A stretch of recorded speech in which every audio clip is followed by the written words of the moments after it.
बिस्मिल्लाहिर्रहमानिर्रहीम। अस्सलाम वालेकुम। आज की अहम ख़बरों के साथ मैं हूँ राबिया इस्लाम।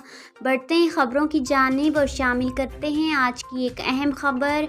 सऊदी अरब में जाली हज वेबसाइट्स चलाने वाले मुतअद्दिद अफराद गिरफ़्तार कर लिए गए। तफ़सीलात के मुताबिक सऊदी पुलिस की जानिब से बताया गया है कि दारुल हुकूमत रियाज़ में गिरफ़्तार अफराद में 2 पाकिस्तानियों समेत यमनी शहरी शामिल हैं। बताया गया है कि गिरफ़्तार अफराद जाली हज वेबसाइट से कई अफराद के साथ धोखाधड़ी करने के मरतब हुए हैं। सऊदी पुलिस ने जालसाज़ों से रकूम के अलावा जाली दस्तावेज़ात बरामद कर ली और कानूनी कार्रवाई का आगाज़ कर दिया गया है।